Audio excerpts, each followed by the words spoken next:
साथ हरियाणवी मॉडल शीतल चौधरी के मर्डर में गिरफ्तार किए गए उसके बॉयफ्रेंड सुनील ने पुलिस पूछताछ में कई और बड़े खुलासे कर दिए हैं।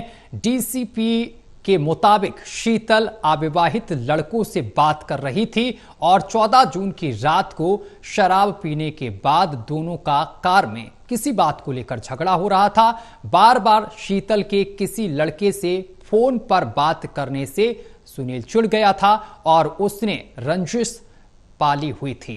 बताते चले कि शीतल को खत्म करने के लिए सुनील ने कार के डैशबोर्ड में पहले तो चाकू रख लिया था और इसके बाद उसने इस घटना को अंजाम दिया। रिपोर्ट देखिए।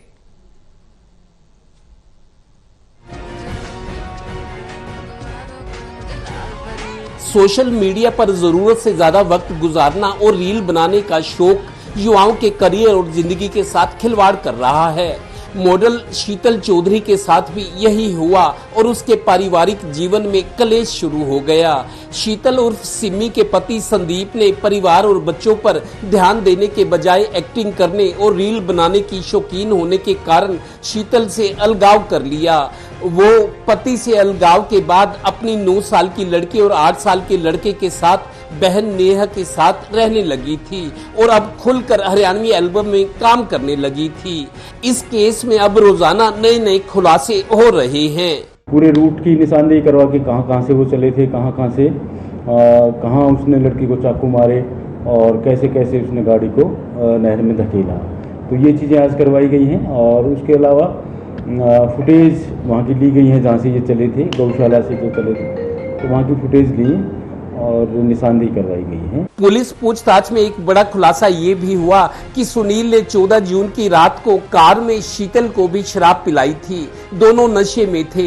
तभी शीतल के मंगेतर विशाल का फोन आ गया। सुनील ने उसे विशाल से बात ना करने को कहा पर वो बात करती रही। इस बात पर दोनों में झगड़ा भी हुआ। रात को दोनों नशे में कार में घूमते रहे। आगे क्या हुआ? शराब वाली बात ये तो पहले भी आई थी कि लड़के ने शराब पी हुई थी और लड़की के बारे में कुछ सामने नहीं आया कि उसने भी शराब पिलाई थी, जबरदस्ती पिलाई थी या क्या हुआ था। वो चीज़ कोई तफ्तीश में नहीं है। मुख्य कारण इसका ये लड़की अन्य लड़कों से बात करती थी। इस बात को लेके इनका झगड़ा होता था और जिस दिन इसकी हत्या की गई है उस दिन भी यही मामला हुआ। दूसरे लड़के से ये लड़की बात कर रही थी और वो मना कर रहा था, तो इसी बात पर उसको लड़के को गुस्सा आया और उस पर उसने उसको चाकू मार दिया। पुलिस पूछताछ में एक जानकारी ये भी मिली है कि शीतल ने अपने पति संदीप की जमीन बेचकर पैसा सुनील को दिया था। इस पैसे से सुनील ने करनाल में होटल खोला था। पति से अलग होने के बाद शीतल और सुनील लगातार मिलते रहे। बीच में उनमें कुछ टाइम बातचीत भी बंद रही। इस कहानी में अब एक शख्स विशाल आ गया। शीतल ने विशाल को अपना मंगेतर बताकर अपने हाथ पर उसका नाम लिखवा लिया। उसी विशाल की कॉल जब शीतल के पास आती तो वो बहुत देर तक उससे बात करती रहती थी।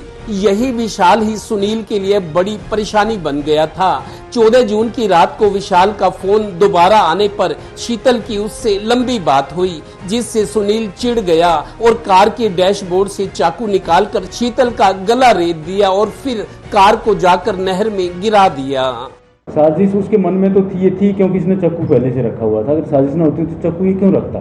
क्योंकि तो ये रंजिश इसने तभी पाल ली थी जब इसके ये कहना नहीं मान रही थी, दूसरे लड़कों से बात करती थी, तो इसने अपने मन में ठान लिया था कि मैं इसको नहीं छोड़ूंगा और उसी दिन भी इसी बात पर इनका झगड़ा हुआ और उसकी हत्या कर। गौरतलब है कि शीतल तो अब अपनी कहानी छोड़कर चली गई। शादीशुदा और 2 बच्चों के बाप सुनील की पत्नी को भी सब कुछ पता चल चुका है। उनका पूरा परिवार शर्मिंदगी झेल रहा है। किसी फिल्म की तरह इस कहानी में भी कई क्लाइमैक्स हैं। लोग हैरान हैं, ऐसा भी हो सकता है। सहयोगी श्रीनिवास और डिम्पी मल्होत्रा के साथ Devendra Kathoria, total news, Panipat bureau.